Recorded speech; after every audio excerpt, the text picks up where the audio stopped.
Hello there. Thank you so much for joining us. This is News Channel Nebraska. My name's Eric McKay. Let's take a look at our top headlines today. The big story around the nation, President Joe Biden out of the race for the White House. The president making that announcement yesterday that he will no longer seek re-election. Michael Yoshida has the latest from the White House.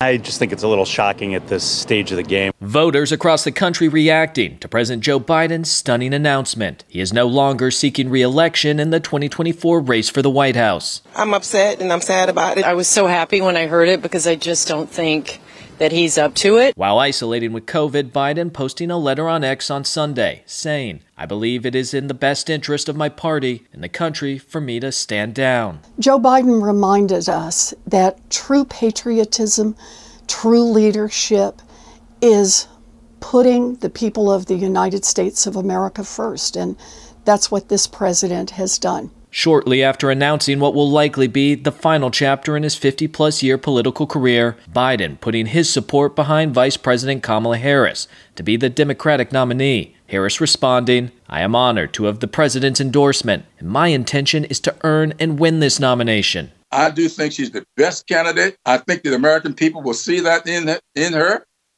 and they will compare her to the alternative. Former President and Republican nominee Donald Trump reacting to Biden's move, saying on Truth Social, "Crooked Joe Biden was not fit to run for president and is certainly not fit to serve." Now, the makeup of the Democratic ticket resting with the roughly 4,700 delegates who will, in the coming weeks, vote for a new potential leader. Reporting from the White House, I'm Michael Yoshida.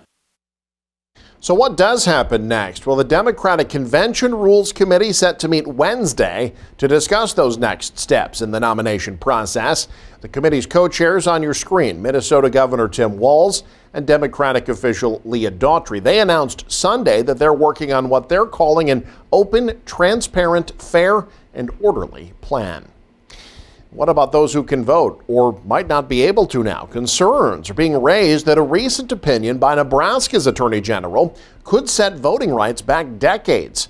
7,000 Nebraskans with felony convictions who thought they'd be able to register to vote now face uncertainty. In question is the constitutionality of LB 20. That's a new law scheduled to take effect last week. It restores voting rights without a 2-year waiting period for people who've served their sentences. Governor Jim Pillen allowed it to become law without his signature. The ACLU of Nebraska says it appears Secretary of State Robert Evnen asked Attorney General Mike Hilgers about the law, and Hilgers has concluded it's unconstitutional. This is a validly passed and enacted law. The legislature passed it through its own process with major bipartisan support. So really, all the Attorney General is doing and the Secretary of State is really just causing confusion and doubt for voters, questioning their right to vote. Sue says she thinks this opinion has the potential to harm many more Nebraskans than those that were helped by LB 20. That's because it also calls a 2005 law into question, which established the 2-year waiting period in lieu of a Board of Pardons decision. The ACLU says the speed with which Evnen acted after receiving Hilgers' opinion is noteworthy. So the Attorney General released this opinion, and the Secretary of State has decided to follow that and has directed county election officials to not register people with felony convictions to vote. That happened the same day, so kind of showing some coordination to keep people with felony convictions from being able to vote. In his opinion, Hilgers said the Nebraska Constitution grants the power to restore voting rights to the Board of Pardons, not the legislature. Nebraska was to become the 40th state in America to restore voting rights to people with felony convictions. Nebraska's Department of Environment and Energy getting a 9-figure grant from the federal government to help reduce climate pollution. The $307 million grant from the Environmental Protection Agency will be used to fund projects that will reduce agricultural waste from livestock. State officials said in their application they also hope to use the funds to improve energy efficiency in commercial and industrial facilities as well as low-income households. The award is part of $4.3 billion in grants the EPA is giving to projects in 30 different states. Those grants paid for by the 2022 climate law approved by congressional Democrats. This past weekend, some northeast Nebraska residents saw what they thought was a funnel cloud. Check out this video. This was sent to News Channel Nebraska over the weekend. Looks like a potential tornado, but the National Weather Service says it's actually what's called a cold air funnel. It forms when the air is especially cold underneath showers or weak thunderstorms. Usually last around 5 minutes, generally don't touch the ground. Wind speeds do, if they do touch the ground, reach about 50 miles an hour. The NWS tells us these are more common than you might think. A similar thunderstorm a few weeks ago in southeast Nebraska produced a similar cold air funnel. Well, Monday might be the day to go to the Henry Dorley Zoo because guests are encouraged to visit Monday for the chance to become the millionth visitor this year. The Dorley Facebook announcement promoting the newly reimagined Hubbard Orangutan Forest exhibit that opened back in June. Their millionth visitor will get a special greeting from the team as well as a meeting with the president and CEO, Dr. Luis Padilla. Among the gifts for that millionth guest, a special gift basket, all-day rides and wristbands, and a complimentary zoo membership or membership renewal. Henry Dorley says they're planning for their millionth customer a little earlier than last year. The millionth customer visited on July 28th last year. A county fair certainly in full swing all across the state this summer. Ryan Valenta visited a central Nebraska fair and highlighted an organization that plays a big part in county fairs all over Nebraska. It is the heart of summer, which means it is county fair season in Nebraska. While most fairs are known for their carnivals and exquisite foods, which, don't get me wrong, are a big part of county fairs, there's one part of fairs that can be often overlooked, and that's youth 4-H programs, which get a chance to show off their skills at county fairs, and they tackle a little bit of everything in between, from food to life skills to animals. She's a really good sheep. When those carnival rides and food stands lie dormant in the mornings, 4-H programs are the sole heartbeat of county fairs, which do more than just show off animals. Anything that you would desire to do, you can do in 4-H. It's not all about the animals. A lot of people think 4-H is only for the kids that live in the country. It's for city kids too.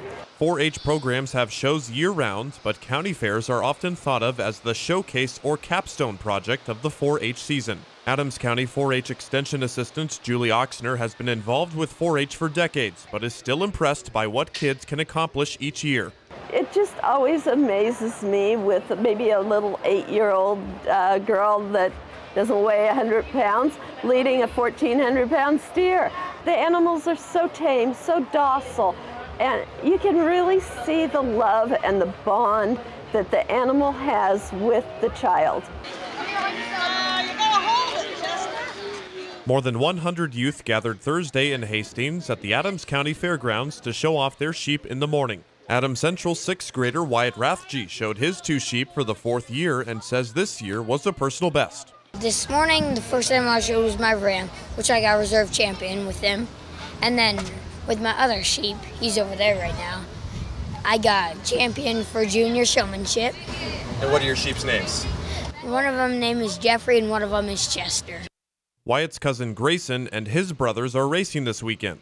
Even though Grayson lives closer to the Nebraska State Fair in Grand Island, he says he appreciates the intimacy of county fairs. I kind of like here because it's smaller, it's not as big, so I can just have more fun and run around, so my mom doesn't have to worry about me. Besides livestock showing, 4-H members are bringing their static exhibits, making food, and a whole lot more to county fairs across the state this summer.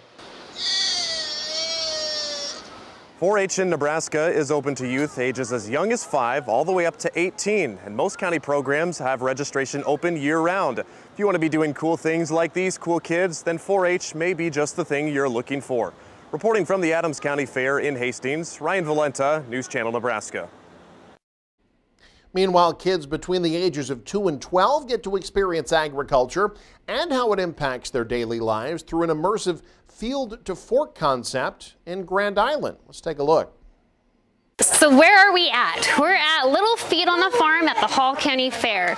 This is a field to fork concept where the kids can come in, they can pick up seed from the field, they can go to the chickens and collect eggs, they can go milk a cow, they can go pick apples and pears from the orchard, and then they take those bags of seed and they feed it to the animals. And then we have a little garden where we have tomatoes, cucumbers, potatoes, tomatoes. They can pick that produce and then they can go and take it to the grocery store. So the whole concept is field to fork. So how does it get to the store?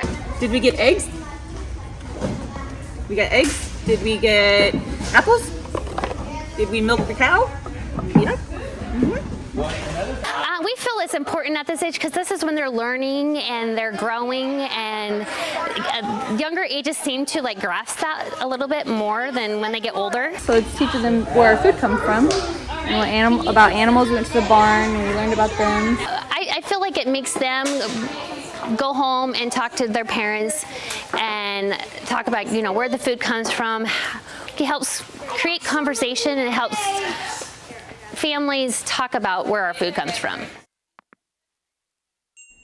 And you can stay up to date with the very latest by following us online. Head to newschannelnebraska.com and click on the news tab there. You can also follow us on X, like us on Facebook and Instagram as well. Thanks for joining us. Have a great day. This is NCN.